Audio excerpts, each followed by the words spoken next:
I'm Ryan, And I'm Nick. and you're listening to Going Offsides, presented by the Lacrosse Collective on the Lacrosse All Stars Podcast Network.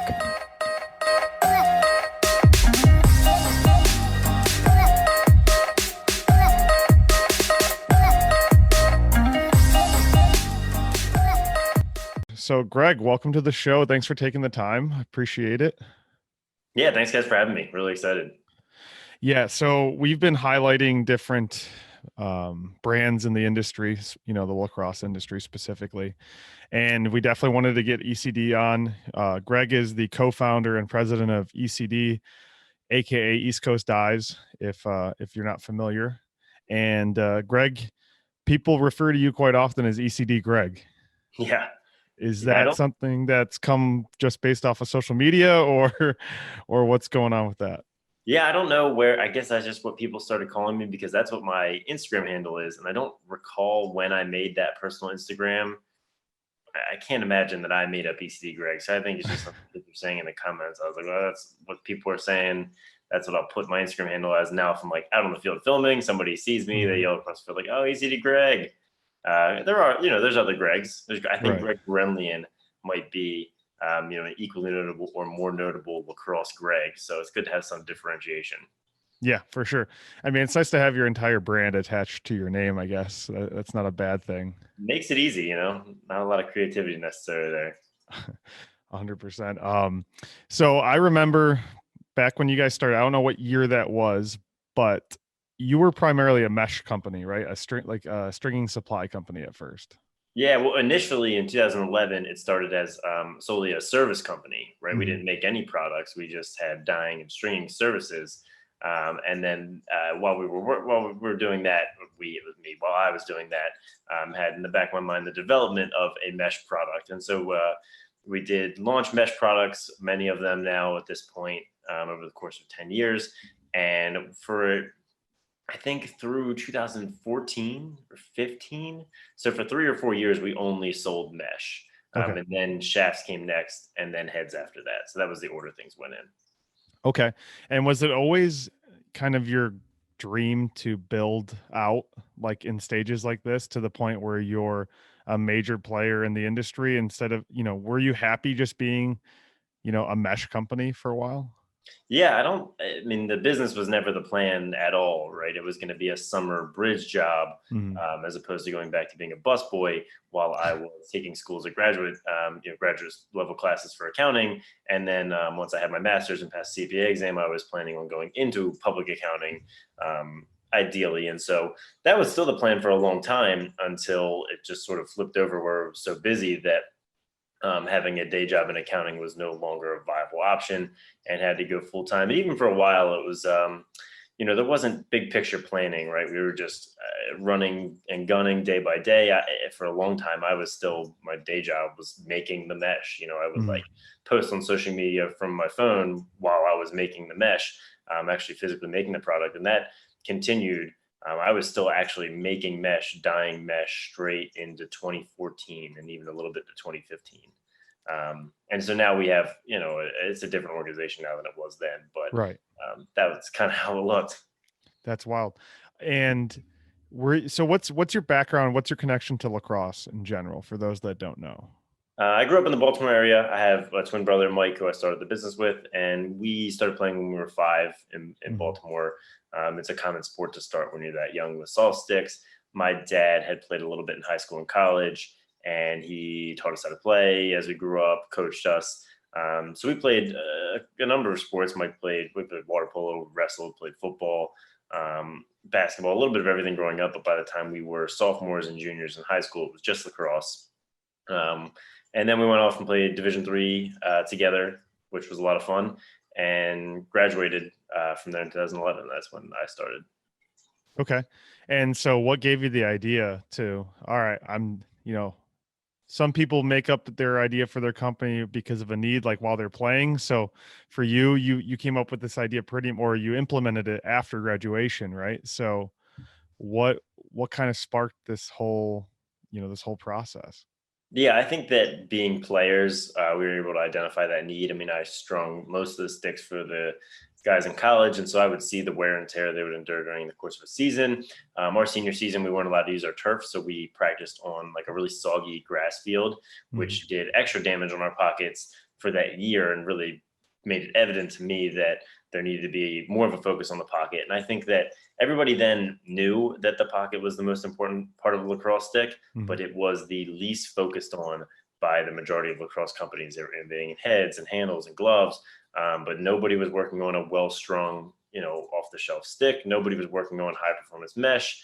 There was a little bit out there, but nothing was great. And so I think there was this big unlock where deciding that the pocket was a product that needed to be focused on just as much as the head, if not more. Yeah, and I've been involved in the game about as long as you have. I think we're actually the same age, so it still blows my mind. I could barely string my stick when I was little, and I got better and better at it. But even to this day, I just follow Lars Kiel on Twitter sometimes, and I'm like, wait, all of these things are so important to stringing a stick. I'd be the guy that grab it off the shelf, loosen the sidewall strings a little bit, loosen the bottom string, and I'm good to go. Yeah. Like I never put any thought into it as a player, but now like there's a lot more to it. What kind of hold you want, what kind of release you want. I mean, growing up in the Midwest, we didn't have a lot of options. So I just took what I could get. But yeah, it's crazy how important this stuff is to everything. Yeah, I mean, there's a couple of things at play there. Number one is social media, right? When I was in middle school and high school, I was tinkering with pockets, stringing my own, messing around with new stuff. But I was sort of in my own silo where I couldn't receive or share information about what I was doing with anyone else. And then in my senior year of college, I discovered a forum that was about stringing. And so that allowed all these people from all over the country to share ideas. And that made innovation go much more quickly, and then became YouTube and Instagram, where information can be shared in a split second. Right. So ideas are exchanging and getting morphed. And that's why you have much more advanced stringing techniques than you did 10 years ago. And honestly, higher pocket performance. I hate my least favorite saying in the world is it's the wizard, not the wand, because it's true to a certain extent. But in lacrosse, the stick and the pocket specifically are extremely important to performance, especially when you're learning the game. And it's very realistic for a bad pocket to hold a player's development back or a player's performance back. So I have tried to dispel that myth and emphasize that I'm not trying to sell you something. Like, I don't care if you buy my mesh or string my pockets, you should have a good pocket. You shouldn't feel like you should be able to play with any stick in the world, no matter what junk pocket is strung with. I think it's just crazy. It's funny you say that too, because I was poking fun at one of my 8th grade students yesterday. And I said, it's always the arrow, never the archer, right? And he didn't really understand what I was talking about. I was like, it's never your fault. It's always the equipment's fault. But like you said, that's true to some extent. I mean, if you don't have the right tools, you can't do the job well. But, I just think it's hilarious that you brought that up. So you moved from mesh. Well, actually, let me ask you a question. What was your first kind of, the first brand name head stick like that was your go-to setup when you were like younger? Like maybe the first one that you can still remember, I guess. Yeah, well, my first stick was an STX Sonic, and it came factory strung with traditional still then, which was cool. I remember very vividly the release of the Evo, the release of the Blade. These were all things that I went straight to Lax World in Kenilworth Mall by my house to go buy right when they were released. There was nothing that I really loved when I was in college. I used a couple things, but I was in college for that 2010 rule transition, which was a huge thing. But I was always a pretty big Warrior guy. I used an Evo X in college and then after college. And then after college, I was switched to the Nike Lakota, which I used for a long time. Made a lot of videos about, I think helped make it popular. So that was the last head I used before we made our own. Gotcha. Yeah, this is going way back. I won an Evolution. And so I became a Warrior guy like that just because I had won ahead. And then I remember seeing a print ad for Rocket Pocket back in the day. And I ordered one immediately. And I loved that thing until I used it in the rain once because I didn't know any better. And then all of a sudden my Rocket Pocket wasn't good anymore, but it was so beautiful. And then I transitioned to, Evo X and the clutch for a while. I really loved the clutch. Taking face-offs was pretty easy with that. And it's just crazy. I've always been a Warrior guy as well, but I had the guys that used the gate heads back in the day, the wizard and stuff like that. So it's kind of wild, the development that's happened over the years. So what made you go from, shafts aren't, it's not exactly rocket science, I would say, the same thing, you're mixing materials, you're changing up the branding and everything like that. But what made you make that bigger jump from not from mesh to shaft, but then adding the heads in? Because I think that takes a lot to go into heads. Yeah, well, for shafts, our big innovation, like you said, like a shaft is the shape it is. So our big innovation there was the price point, bringing carbon fiber to the $100 30-inch price point. And then the heads, the big change there was the expiration of the offset patent held by Warrior Brine for 25 years. Patents last 25 years. It went off patent. And that opened the door for a lot of people to make a good head. You look at a Maverick before that happened, and they were sort of unable to make a competitive head because they weren't licensing the offset patent and really couldn't compete. And so we made our first head, the Mirage, which I would describe as a good head, right? There's a lot to learn when you design your first head, and it wasn't perfect, but a lot of people liked it. And I really liked it because it was our first head. And we ended up having a lot of success in the MLL with pros, and tons of people still use that head. But you look at us compared to, an STX who had, I don't know, a 25, 30, 40-year head start designing heads. Like, there was a lot to learn in that first head. Gotcha. And so what kind, I remember it used to be, probably in high school it switched over. It used to be a 1-year warranty, and then everybody moved to a 6-month warranty. Is that kind of industry standard now, is like a 6-month warranty? Yeah, our warranty is 6 months. A couple people have a year. There's even somebody out there with an unlimited warranty. I think 6 months is fair. It gives you at least a season and a summer, right? To make sure that you get it in. But it's a tough sport on plastic heads, especially in the cold. And we try to make it as easy as possible for people. I remember sending my heads back in for warranty in college, and you just sort of like mailed it to this address, and hopefully one day a head shows back up in your mail, but there was like no communication. So we do a really good job with customer service. And yeah, it's a tough sport. You look at hockey, they've taken their warranty down to like 30 or 60 days. Yeah. Those sticks are more expensive than lacrosse sticks are. So it's at least better than that. Well, I think 6 months is fair. If there's a defect in the plastic or in the manufacturing process, it'll show up most likely in the first, month or two, probably. But by 6 months, it's something that, something catastrophic happened. Some guy came down and just smashed your stick. Yeah, just that right hit for that cold day, Perfect. So what's kind of in the pipeline? Not to say any secrets or anything like that, but kind of what's next for the brand and for the company?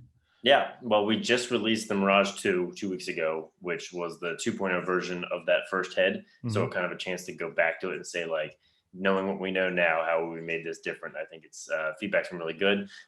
For us, our focus is I always say, do very few things and do them really well. And that allows us to compete with larger, more legacy brands because we're not spreading our focus, right? So we're only making head, shafts, and mesh, and have added on women's to that, but the same technology carries over. So we're going to continue to innovate in the carbon fiber space.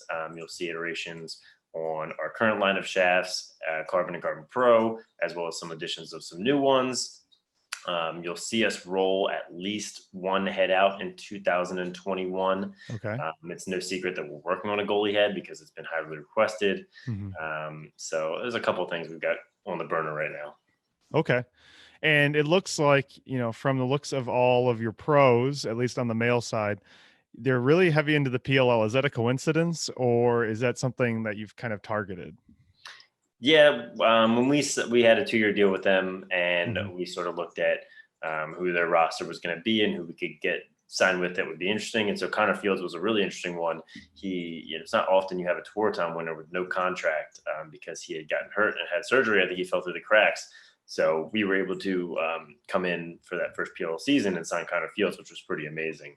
And then we have a bunch of other guys, Costabile, Perkovic. We have a really good pro roster. Yeah, I agree. I was looking at it. I was like, I was going to ask about Costabile, but then I saw the rest of the roster, and I'm like, he's great and all, but some of these other guys are also legends. So maybe you can shed a little bit of light on that, because I think it's unlike other sports where things are very well known about what happens behind the scenes. You know, it's easy to find out what happens in basketball or football, but lacrosse is still kind of this dead space of, if you're not like in the industry like yourself, the average consumer has no idea how some of this stuff works. So a pro sponsorship, without giving specific numbers or details, what does it look like on your end and then on the player's end? Is it, you know, you look at golfers that are sponsored, they have a truck that follows them around to tournament. So it varies by sport, but maybe you can shed a little light on what that looks like in the lacrosse world.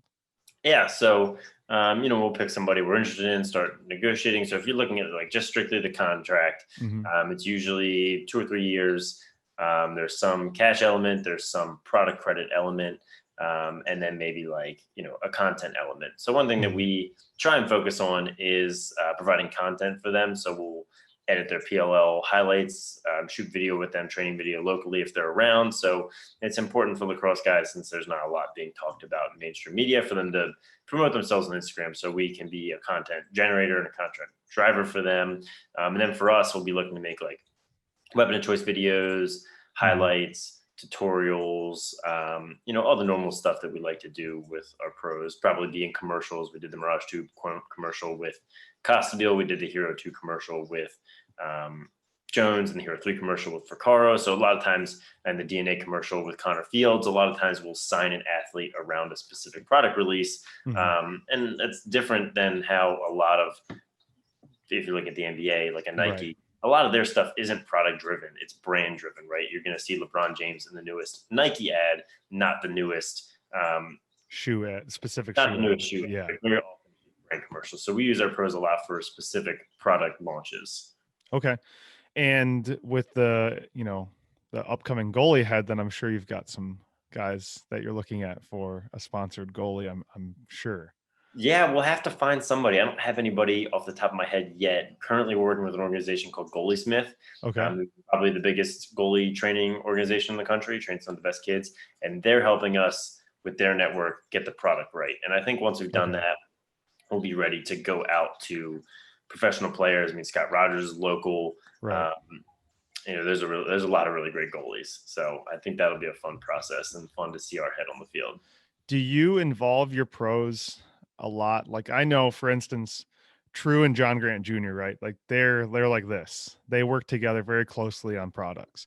Is there someone, or is it common for your athletes to be a little bit involved in the development, or is it more of a, hey, try this out, let me know what you do and you don't like? Yeah, we've got a multi-stage product development process that includes an early phase of gathering information. So we'll take them and sit them down and say, like, what do you like? What do you dislike? What do you want? What don't you want?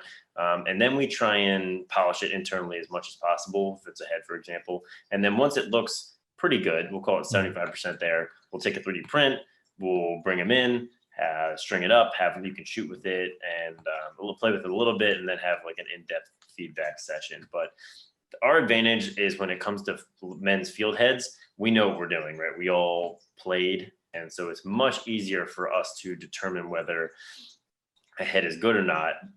Unlike a face-off head where we had to have extensive feedback from Greg Grenley and his network. And unlike the goalie head where we'll need extensive feedback because those are what we played. It's harder to tell if it's good or not. And same thing with women's heads. Right.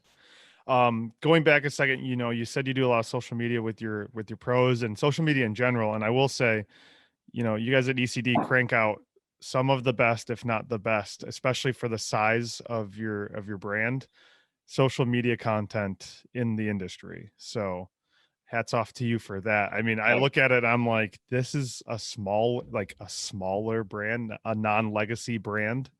And it's kind of crazy how little the legacy brands are putting out when you really look at it. And then here you are just cranking out quality videos. And I noticed you personally like to do a lot of video work. Is that true? Yeah. I, when it comes to the highlights that you see with the commercials, I shoot and edit all that stuff myself for the most part. So that Mirage 2 commercial, I shot and edited that. Same thing with the LTX commercial and the Infinity Women's Head commercial. I make all those commercials, which is a lot of fun. And then the highlights, I'm out there almost every single weekend filming games and stitching these highlights together. And I think that's gone a long way for our brand. It's one thing for us to put videos out, and then it's another thing for like a kid to see me on the field. It's like, oh, there's Greg, ECD's here. Like we might be on YouTube. That's pretty cool. You know, not that often are you going to see the owner of a company out there doing the work, connecting with fans, connecting with parents. It's sort of irreplaceable. Yeah, and I will say, I mean, they're great videos, but then when you take into the take into the account that you're not by nature or by trade video guy, you're an accountant, you're a CPA, that makes it even more impressive in my opinion. So yeah, no formal training at all. And I get competitive, right? I see all these other people who do video full time. I'm like, man, I wish my stuff had this or that, or like, you know, I could spend the amount of time, but then I remember like, this is like a passion project. I have a lot of other stuff to do and I can't spend a whole day making a highlight, although I wish I could. Right. Well, I mean, they look great. So, I mean, I look at your videos sometimes, like your commercial, I'm like, man, I would like to just get near that level, you know? So you're doing just fine. So moving forward, what's kind of, you know, lacrosse is in a weird spot right now with the future being a little bit unknown. What's your personal kind of guess as to what the spring looks like? What are you hearing from do you have college programs signed? We do, but not a lot. Okay. That's not a focus for us, and college doesn't make up a very big market for us either on marketing or on sales. So we're not so worried about the college season. Personally, I really want the college season to happen. Right. Yeah. We're keeping ears to the ground right now. Nothing is decided, and I don't think anybody's going to cancel anything until we get much closer. So as it stands, we're playing high school lacrosse. They've been in Maryland anyway, in and out of like high school football, high school sports in general. If I had to give you my guess sitting here today, and I could be wrong, I would say high school sports is going to be limited at the actual high school, and that the club organizations will step in and run a spring season. Yeah, I think depending on, you know, geography, right? Like it's way easier to do that in Baltimore than out in the Midwest. Right. Now, luckily, certain states in the Midwest are still like club driven. So it's kind of just based on the state regulations and, you know, the health departments. But I agree. We talked to Marty Ward last week, and obviously big D2 guy. And he's just preemptively scheduled a Florida only schedule and just avoided any travel restrictions that way. And I think a lot of coaches are going to get real creative this year at every level, even at the high school level. I have my league, and then I have just local in the city games. It makes the parents feel better. The kids still have a good experience, but we're also going to be very agile with our scheduling if we need to change something. But hopefully it all works out. Now, do you have, you know, looking at it, some of your guys that you sponsor do play a little bit. I mean, obviously Connor Fields, Costabile just got signed, but you know, your focus obviously isn't indoor lacrosse. But that being said, I'm sure that some of your products are very popular with the indoor game. Is the NLL and indoor in general something that you pay attention to? We unfortunately don't. And that goes back to that few things. Well, we just don't have the team or the bandwidth to do all that stuff. And so I would love to be involved with the NLL. The cost was a little high for us. We were there for a couple of years with just mesh, and it was a blast. And we did focus on it, right? I watched all the highlights, watched some games. We had, like, Dane Smith had a record-setting season with our mesh, which was super cool.